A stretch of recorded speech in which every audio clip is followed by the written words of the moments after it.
அவங்க இருந்திருந்தா ஒரு ஆக்ஷன் பண்ணணும்னு எனக்கு தோணுச்சு. என்ன பண்றது? சட்டசபையில பேச்சு கேட்ட போது நிஜம் தெரியுது, அதுவும் உதயநிதி வாயிலிருந்து. உங்க அப்பாவுக்கு மட்டும்தான் தெரியும், உங்க அப்பா கிட்ட தான் கேட்கணும், எனக்கு தெரியாது. ஸ்டாலின் அவர்கள் அப்பப்போ எந்திரிச்சு மானே தேனே பொன்மானே இப்படி கடிதம் எழுதிட்டு தூங்க போயிடுவாரு. அது அப்படியே கிடக்கும், அவ்வளவுதான்.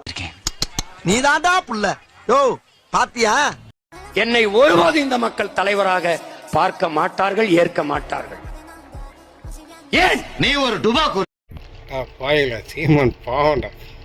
நீங்க என்ன சொன்னாலும் நம்பிடுவாங்களா? நீங்களே நம்ப முடியாத மாதிரி போய் சொல்லியிருக்கீங்களா? பொய்யை தவிர வேற என்ன பேசியிருக்கான்? காசு இல்லைன்னா கொடுக்க மாட்டாங்கல்ல, அப்படியே ஏமாற்றி வாங்குறதான். அழுது நடிச்சு எதையாவது சொல்லி வாங்கிடுறதா. நீ ஒரு டுபாக்கூர், உன்னை நம்பாதேன்னு இவங்கிட்ட எத்தனை தடவை சொன்னேன். நீங்க என்ன படிச்சீங்க? கொண்டு போயிட்டாங்க. எத்தனை? ஒரு 10 குறள் சொல்லுங்க டப்புன்னு. நான் சொல்லிட்டா என்ன பண்றீங்க? கல்வி இலவசம், கல்வி மருத்துவம் அதுவும் இலவசம். வா எல்லாரும் சிகிச்சை இலவசமா எடு. பாலு, மாட்டு பால் குர்ரா, அண்டாடா குர்ரா குர்ரா. நம்ம பாட்டை மூட்டை முப்பாட்ட மாதிரி நெஞ்சு நிமித்தி நட. உடம்பு வலிக்குதா? பா இலவசம். எண்ணெயை போட்டு நல்லா உருவி தள்ளு. கரூர் கூட்ட நெரிசலில் உயிரிழந்தவர்களின் குடும்பத்தினருக்கு வழங்கப்பட்ட அரசு பணி ரத்து. உயர்நீதிமன்ற மதுரை கிளை உத்தரவு. நடிகனை பார்க்க போய் செத்தவனுக்கு கொடுத்தா வலி வருமா வராதா? எங்களுக்கு வலிக்குது, எங்களுக்கு வேதனையா இருக்கு. எப்ப இருக்கு? கரூர்ல செத்து போனவனுக்கு வேலை கொடுத்தீங்கல்ல, அப்ப வலிக்குது. ஏன் இப்படி பாக்குறாரு? ஏன் அப்படின்னு பாத்தீங்கன்னா, இந்த யூடியூப்ல கடந்த 2 வருஷம் 2.5 வருஷமா அவரை திட்டாத திட்டு இல்லை.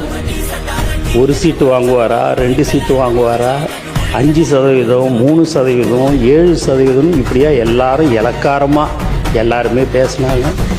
அதுலேயும் இந்த யூடியூப்ல டிவியில் வாடகை வாயிலாம் இருக்குது. யார சொல்றது?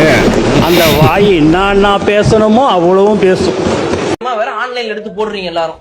பிரவுன் பேண்ட் ஒயிட் ஷர்ட்டை போட்டு நான் போனேன், நான் விஜய்க்கு தான் ஓட்டு போட்டேன் அப்படின்னு எடுத்து ஆன்லைன்ல போறீங்கன்னா எவ்வளவு திமிரு இருக்கும் இந்த ஜென்சி பசங்களுக்கும் அவங்க அப்பா அம்மாங்களுக்கும் உங்களுக்குலாம் எவ்வளவு திமிரு இருந்தா நீங்க வந்து திமுகவுக்கு எதிராக நிக்கிற, திமுகவை பத்தி தப்பா பேசுற ஒரு கட்சிக்கு ஓட்ட போட்டுட்டு அதை தைரியமா வேற என்ன அதை என்ன பண்ணிட்டே இருக்கீங்களா? அப்போ என்ன உன்னை ஒரு மயிலா கூட மதிக்கலாம் அர்த்தம் திமுக. ஜோசியக்கார சொன்னாதான் அந்த ஃபைல் திறந்து பாப்பீங்களா? நல்ல நேரம் அதை பார்த்துட்டு இருக்கீங்களா? ஜோசியம்னு சொன்னாரு. ஜோசியம் பார்த்து மஞ்ச துண்டு போட்டதெல்லாம் ஆல்ரெடி தமிழ்நாடு பாத்துருச்சு. ஜோசியம் பார்த்து மஞ்ச துண்டு போட்டதெல்லாம் தமிழ்நாடு ஆல்ரெடி பாத்துருச்சு. எங்க கிட்ட எல்லாம் பெரிய சொத்து இல்லை. நான் ஏதோ நடுத்தரமான இது ஏதோ இருக்குது. இங்க இருக்கிறவங்க எல்லாம் கொஞ்சம் இருக்குது. எங்களுடைய சொத்தே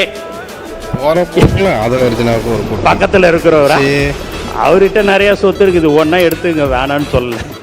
அது ஒரிஜினல் சிரிச்சுட்டே கலாச்சிட்டீங்களே. எங்க ஆட்சி தானே என்ன ஒரு 20-25 வருஷத்துக்கு, அதெல்லாம் மாற்று கருத்தே கிடையாதுன்னு. கண்டிப்பா இனி டிவிக்கே தான் ஆட்சி தானே இருக்கும். இவர் வருவாரா, 26ல நிப்பாரா, அடிப்பாரா,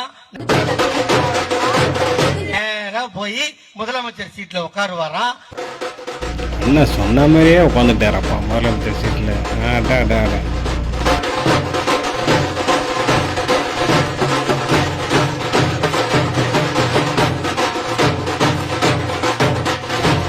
நாங்க 75 வருஷம் கட்சி நடத்திட்டு குச்சி ஐஸ் வாங்கிட்டு சப்பிட்டு. அனுபவம் குறைவானவர். அந்த மதுரை மீனாட்சி அம்மன் திருக்கோயிலுடைய சொத்துக்களை பாதுகாக்க ஆட்சி இந்த ஆட்சி.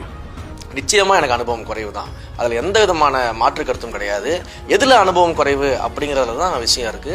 கோயில் பணத்தை கொள்ளையடிக்கிறதுல எனக்கு அனுபவம் குறைவு, கோயில்ல முறைகேடுகள் செய்யறதுல எனக்கு அனுபவம் குறைவு, கோயில்ல வந்து நிர்வாகத்தை சீர்கேடை உண்டாக்குறதுல எனக்கு அனுபவம் குறைவு. இதுலலாம் உண்மையிலேயே எனக்கு அனுபவம் குறைவு தான். அந்த அனுபவத்தை கத்துக்கிறதுக்கு நான் தயாரா இல்லை. கடந்த 5 ஆண்டுகளாக நாங்கள் எப்பவுமே டென்ஷனாக தான் இருப்போம் அப்படின்னு. அதுக்கு காரணம் கதவை தட்டுறவங்க ஈடியா விஜிலன்ஸான்னு தெரியாமல் நாங்கள் எப்போவுமே டென்ஷனாக. வெயிட்